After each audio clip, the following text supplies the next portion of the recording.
आपके यहाँ होने का, इस जीवन में होने का कोई अर्थ है, उस अर्थ को व्यर्थ ना होने दें। आत्महत्या।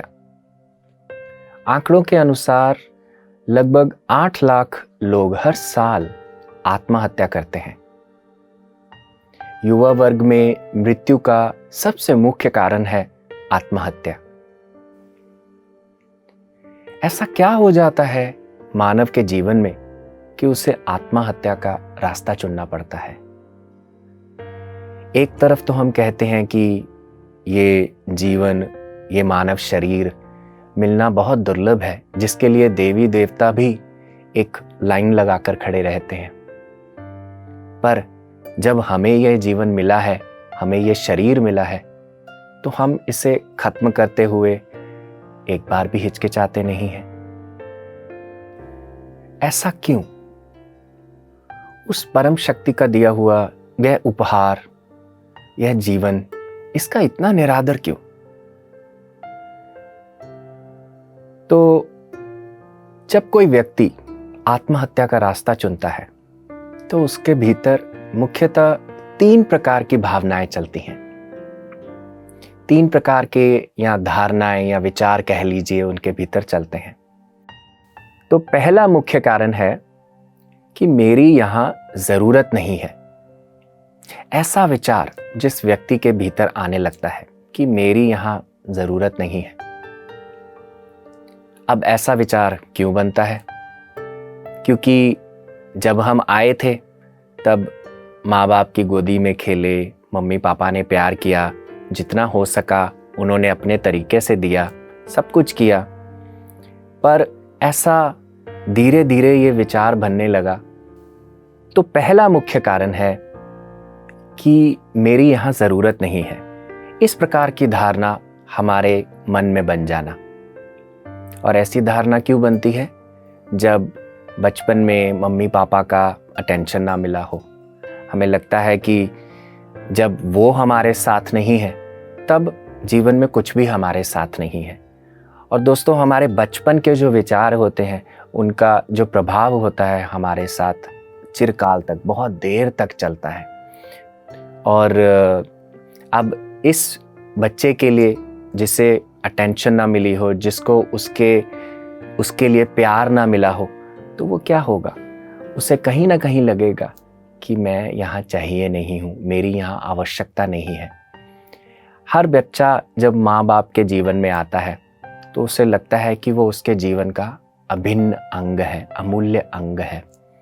पर जब मम्मी पापा किसी चीज़ में व्यस्त रहते हैं और या किसी भी कारणवश बच्चे का ध्यान नहीं रख पाते हैं, तो बच्चा अपने भीतर एक धारणा बनाने लगता है कि मैं यहाँ चाहिए नहीं था, मैं यहाँ नहीं चाहिए। इसका एक और मुख्य कारण हो सकता है कि जब बच्चा माँ के गर्भ में होता है, या जैसे मान लीजिए कि प्रेगनेंसी जो है एक्सीडेंटल प्रेगनेंसी होती है और माँ गोली खाकर बच्चे को अबॉर्ट करने की कोशिश करती हैं, पर बच्चा अबॉर्ट नहीं हो पाता और माँ के जहन में एक पछतावा रह जाता है कि बच्चा ना होता तो अच्छा होता। अब ये बच्चा माँ से सब कुछ ले रहा है, उसकी वाइब्रेशन से सब कुछ अपने भीतर ले रहा है और ये वाइब्रेशन भी ले रहा है कि मुझे यहाँ नहीं होना चाहिए था, क्योंकि मैं माँ के जीवन में एक बाधा बन रहा हूँ, तो कैसे मुझे कोई वेलकम करेगा। पर जब वो बच्चा जन्म ले लेता है तो यही धारणा उसके साथ कहीं ना कहीं चलती रहती है। तो इस प्रकार से इस धारणा का बनना, जिसे हम कहते हैं कि मैं यहाँ चाहिए नहीं हूँ। और जीवन की बहुत सारी और भी घटनाएं हो सकती हैं जो हमें बार बार इस चीज़ पर लाती हैं कि तुम यहाँ नहीं चाहिए थे, तुम्हारा होना ना होना एक बराबर है। दूसरा मुख्य कारण है आत्महत्या का, जब हम अपने जीवन की गलतियों में अटक जाते हैं, उनको अपना बहुत बड़ा जीवन का हिस्सा बना लेते हैं। एक बच्चा पहले तो घुटनों के बल चलता है, फिर धीरे धीरे खड़ा होना सीखता है, फिर कहीं ना कहीं गिरता है, थोड़ा रोता है, फिर से कोशिश करता है, उठता है, फिर गिरता है और इसी प्रकार से वो सक्षम हो जाता है पूरी तरह से अपने आप चलने के लिए। हमारे जीवन का भी यही स्वरूप है दोस्तों। जीवन में कुछ कठिनाइयाँ आएंगी, हम थोड़ा चलेंगे, थोड़ा धीरे धीरे उनके पास जाएंगे, कहीं गिर जाएंगे, कहीं विफल हो जाएंगे, कहीं सफल हो जाएंगे, और कहीं खुश होकर आगे चलेंगे, कहीं फिर से गिर जाएंगे, और फिर ऐसा ही ये जीवन चलता रहता है। पर जब हम अपने गिरने के साथ या अपनी असफलताओं के साथ, अपनी गलतियों के साथ जुड़ जाते हैं, तो क्या होता है, वो हमारी चेतना का एक बहुत बड़ा हिस्सा बन जाता है। सोच लीजिए कि आप कहीं चल रहे हैं और आपके साथ पांव पर एक बहुत बड़ा पत्थर बांधा हुआ है, और उस पत्थर को ढोकर आप कहीं ना कहीं चल रहे हैं। उसी प्रकार से आपके जीवन की गलतियां हैं। आप चल रहे हैं, पर आपने अपनी चेतना के भीतर उन सब गलतियों को जब पकड़ के रखा है, और उसके कारण आप खुद को जब माफ नहीं कर पाते, तो ऐसा भी समय आता है जब आप उतारू हो जाते हैं अपने जीवन को भी नष्ट करने के लिए। तीसरा कारण है जब हम निराशावादी हो जाते हैं। जब हमें लगता है कि हम जीवन एक दलदल है, इसमें एक बार फंस गए, अब इससे बाहर नहीं निकल सकते। फिर चाहे वो हमारा कर्मकांड हो, फिर चाहे वो हमारी गलतियां हो, फिर चाहे हमारी वो बीमारी हो, फिर चाहे हमारे अच्छे रिश्ते ना हो, कुछ भी हो, उसमें हमें एक दलदल की तरह प्रतीत होता है। अब दलदल में आ गए तो दलदल से निकल नहीं सकते, और निराशा जो हमारे भीतर उठने लगती है कि अब यही अंत है, तो उस धारणा के साथ जुड़ जाना, ये भी एक कारण माना जाता है। तो ये तो 3 कारण आत्महत्या के जिनके बारे में हमने बात की। पर आज हमारी चर्चा का मुख्य कारण है कि आत्महत्या क्यों एक विकल्प नहीं है। मृत्यु के विकल्प तो बहुत सारे हैं। किसी की बीमारी से मृत्यु होती है, किसी की वृद्धावस्था से मृत्यु होती है, किसी की अकाल मृत्यु होती है, पर आत्महत्या क्यों नहीं? जब आप इस धरती पर आते हैं, आप अपने लिए एक पटकथा लिखकर आते हैं। जैसे आप एक पिक्चर में जाते हैं, पिक्चर का एक निर्देशक है, उसका एक नायक है, खलनायक है, नायिका है। इस प्रकार से आप पूरी पिक्चर को एंजॉय करते हैं। आप भी जब धरती पर आते हैं, अपने लिए अपनी पटकथा खुद ही लिख कर आते हैं। अब उस पटकथा में आप ही नायक या आप ही खलनायक, आप खुद अपने आप डिसाइड करते हैं। अब आत्महत्या में क्या होता है, जब आप एक पटकथा बनाते हैं, उस पटकथा का एक सार भी होता है, एक थीम भी होता है। और थीम क्या होता है कि इस जीवन में मुझे कुछ सीखना है। क्योंकि आत्मा क्या चाहती है? आत्मा जीवन शरीर क्यों लेती है? आत्मा शरीर लेती है ताकि वो तरक्की कर सके, वो इस जन्म से सीख कर आगे बढ़ सके। आत्मा का केवल एक ही उद्देश्य है, और वो है सीखना और ऊपर आगे बढ़ जाना, लर्न एंड ग्रोथ। स्वाभाविक है हमारे जीवन में चैलेंजेस का आना, कठिनाइयों का आना। केवल ये नहीं कि कठिनाइयाँ आती हैं, अच्छे समय भी आते हैं। हम अगर जीवन में एक हमारा अंधेर का पक्ष होता है, तो एक प्रकाश का पक्ष भी होता है। हर के जीवन में एक समान ऐसी चीजें रहती हैं। तो हर किसी के जीवन में यह पक्ष आते हैं। अब जब कोई व्यक्ति आत्महत्या एक निकास चुनता है, आत्महत्या को अपने लिए एक निकास द्वार की तरह चुनता है, तो क्या होता है? ये उसी प्रकार से कि उस पटकथा में से उसका नायक जो है गायब हो गया। अब आप सोच सकते हैं, जिस फिल्म में से उसका नायक गायब हो जाए तो उस फिल्म का क्या होता है? उसके फिल्म की आसपास की जो व्यवस्था है वो भी खराब हो जाती है। आप ना ही केवल अपनी सीख से हट रहे हैं, और कहीं ना कहीं जो दूसरे किरदार भी हैं उनकी भी सीख को कहीं ना कहीं आप छोड़ रहे हैं। क्योंकि जब आप अपनी पटकथा बनाते हैं तो बहुत सारे किरदार हैं उसके अंदर। अब हर के जीवन में कुछ ना कुछ आपका भी योगदान है। जैसे आपकी माँ के जीवन में आपका योगदान है, आपके पिता के जीवन में आपका योगदान है, पिता का आपके जीवन में योगदान है। इस प्रकार से कॉन्ट्रैक्ट्स बने हुए हैं। तो हर एक आत्मा का दूसरी आत्मा से एक कॉन्ट्रैक्ट है। जैसे आपके जीवन में माँ है, आपके जीवन में पिता हैं। अब माँ के साथ आपका अपना एक कॉन्ट्रैक्ट है, पिता के साथ आपका एक अपना कॉन्ट्रैक्ट है, अपनी पत्नी के साथ, अपनी जीवन साथी के साथ आपका एक कॉन्ट्रैक्ट है, अपने दोस्तों के साथ कॉन्ट्रैक्ट है। अब जब आप उस कॉन्ट्रैक्ट से निकल जाते हैं क्योंकि आपने आत्महत्या का रास्ता चुना है, तो वो जगह खाली हो गई। अब खाली होने का जो प्रभाव है वो सब पर पड़ता है, क्योंकि उन आत्माओं को भी आपके जीवन में होने से कुछ सीखना था। क्योंकि साथ के साथ आपकी तो कहानी चल ही रही है, पर उनकी भी अपने साथ कहानी चल रही है। अब जब आप नहीं हैं तो थोड़ा सा कंफ्यूजन का जो एक स्टेट है वो कहीं ना कहीं एक ऊर्जा स्तर पर बनने लगता है।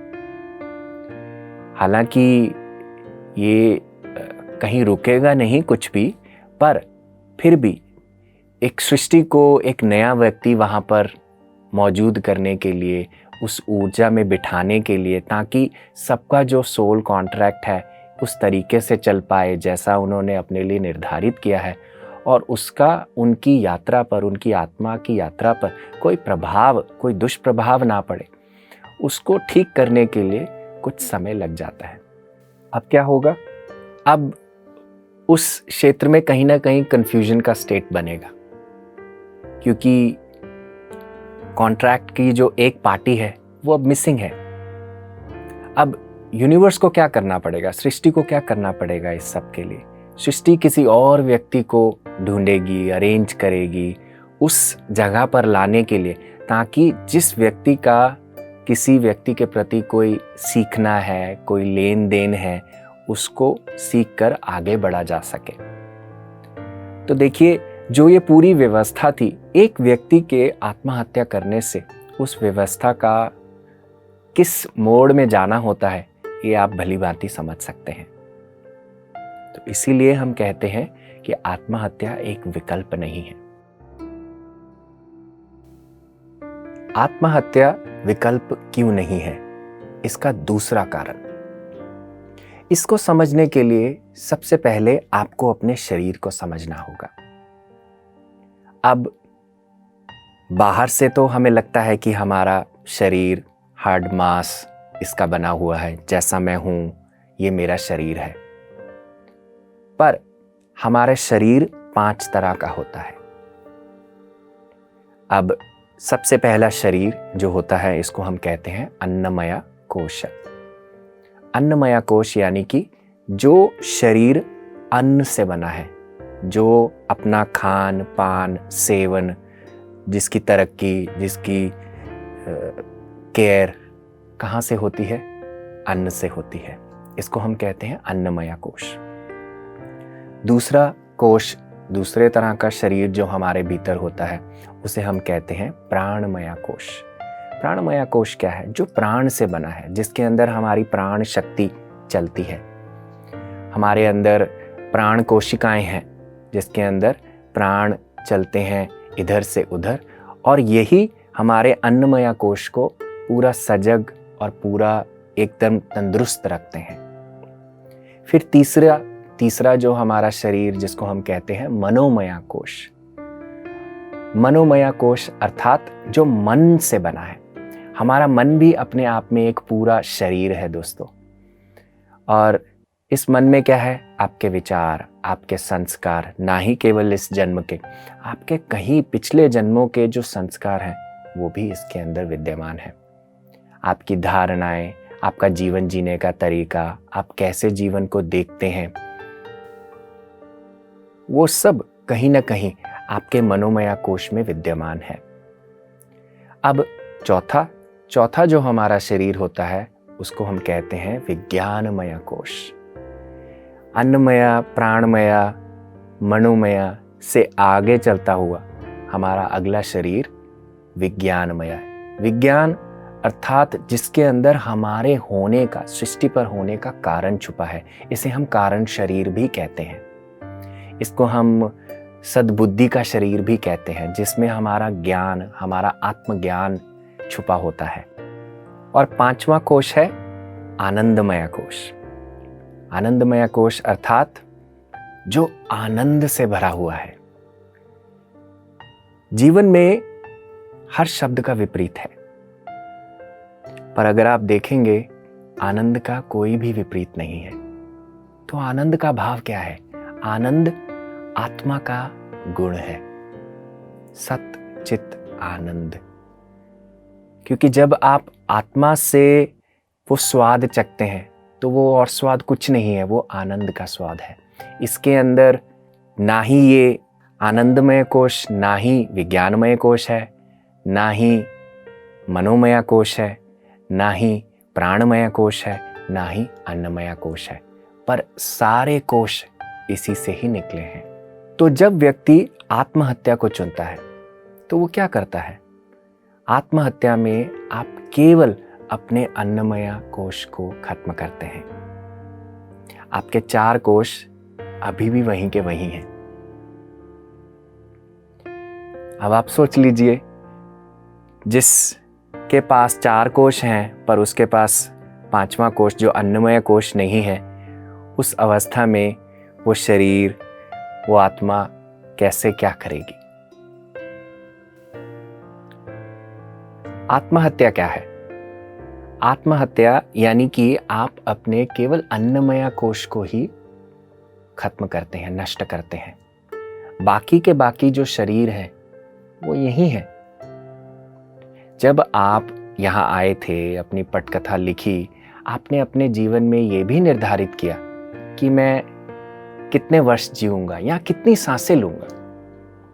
अब जब वो सांसों का खत्म होने का समय नहीं आया, उससे पहले आपने अपना जीवन ले लिया, अपने आप को नष्ट कर दिया, अन्नमय कोश को क्षीण कर दिया, पर जाने का समय नहीं आया अभी, तो क्या होगा? हम उन्हीं शरीरों के साथ कहीं ना कहीं एक कंफ्यूज स्टेट में आसपास यहीं रहेंगे।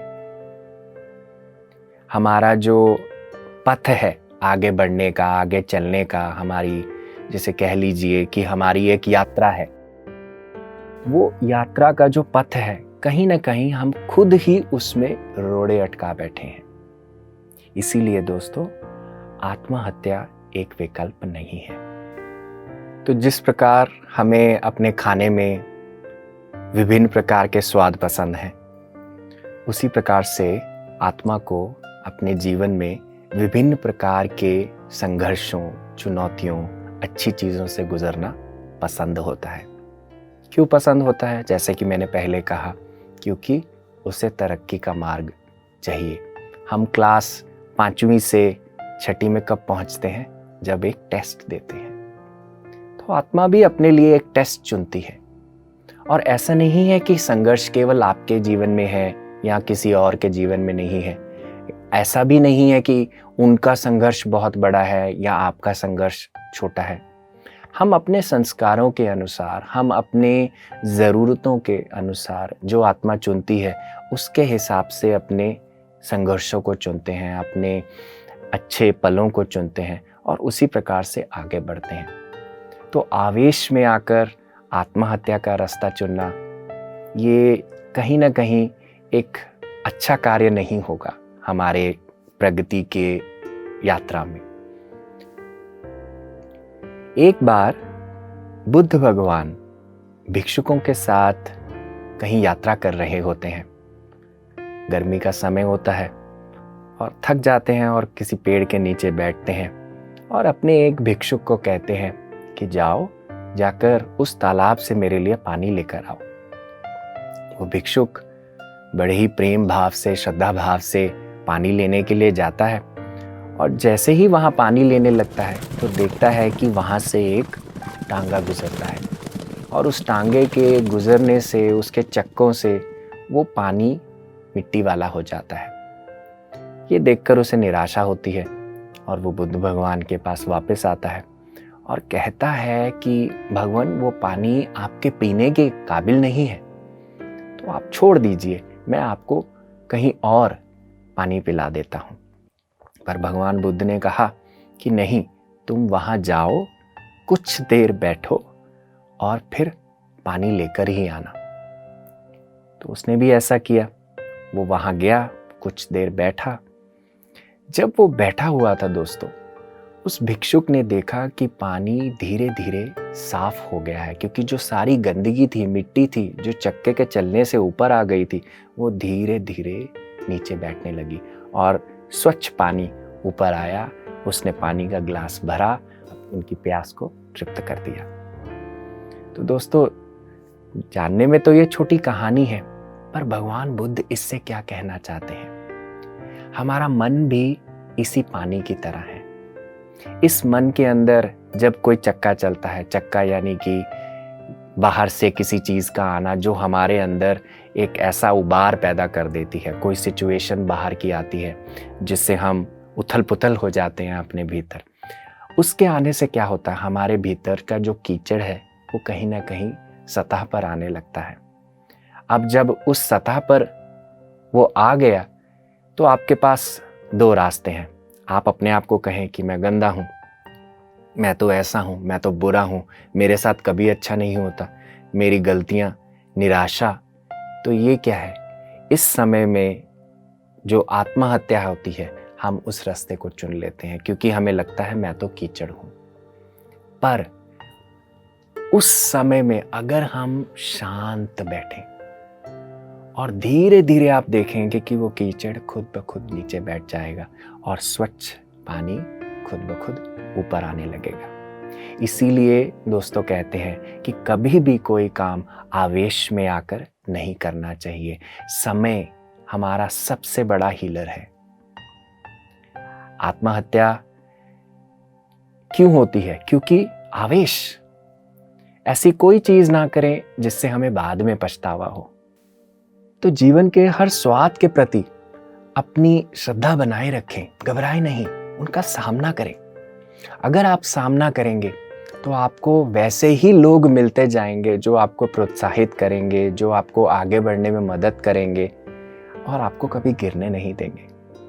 और सबसे बड़ी बात, अगर आप चलते रहेंगे तो आपका जीवन आपको कभी भी गिरने नहीं देगा, क्योंकि आपको चलाने की जिम्मेदारी जो है आपके जीवन ने अपने हाथों में ले रखी है।